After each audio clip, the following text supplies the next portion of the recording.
আজকে বাংলাদেশের স্বাধীনতা সার্বভৌমত্ব কিন্তু হুমকির সম্মুখীন। বিভিন্ন জায়গায় আগুন কেন এটা হচ্ছে? ফেব্রুয়ারি প্রথমার্ধে নির্বাচন হবে ইনশাআল্লাহ। বাংলাদেশে 26 সালে ফেব্রুয়ারি প্রথমার্ধে নির্বাচন হবে। সেই নির্বাচন কেউ রুখতে পারবে না। জনগণ যারা রুখতে চাবে নির্বাচন, জনগণই তাদেরকে রুখবে। আজকে বাংলাদেশের স্বাধীনতা সার্বভৌমত্ব কিন্তু হুমকির সম্মুখীন। কিভাবে একটি প্রতিবেশী দেশে বসবাস করে আজকে ষড়যন্ত্র করছে, চক্রান্ত করছে শেখ হাসিনা, ফ্যাসিস্ট খুনি শেখ হাসিনা। সেখান থেকে তাদের প্রেতাত্মাদেরকে দিয়ে পতিত স্বৈরাচারের দোসররা আজকে বিভিন্ন নাশকতার পথ বেছে নিয়েছে। এয়ারপোর্টে আগুন, বিভিন্ন জায়গায় আগুন কেন এটা হচ্ছে? এই নাশকতার মূল হোতা শেখ হাসিনা এবং তার নেতৃত্বে এগুলি হচ্ছে।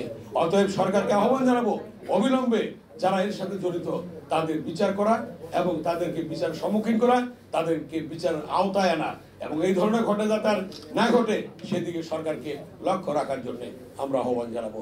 এবং জনগণকে ঐক্যবদ্ধ হয়ে এবং যে সকল দল আন্দোলনে ছিল সকলকে ঐক্যবদ্ধভাবে এই ফ্যাসিস্ট খুনি শেখ হাসিনা স্বাধীনতা বিরোধী, সার্বভৌমত্ব বিরোধী এই শক্তিকে রুখতে হবে।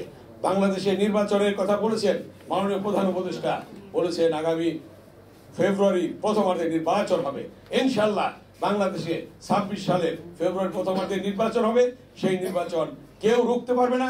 জনগণ যারা রুখতে চাবে নির্বাচন, জনগণই তাদেরকে রুখবে। অতএব আমরা আজকে এই স্মরণ সভায় এই শপথ নিতে চাই যে সকলে ঐক্যবদ্ধভাবে আমরা একটি জাতীয় নির্বাচন করব। জনগণ ভোট দেবে, যে ভোটের অধিকারের জন্য মানুষ জীবন দিয়েছে, রক্ত দিয়েছে, সেই ভোটের অধিকার আজকে প্রতিষ্ঠা হয়েছে।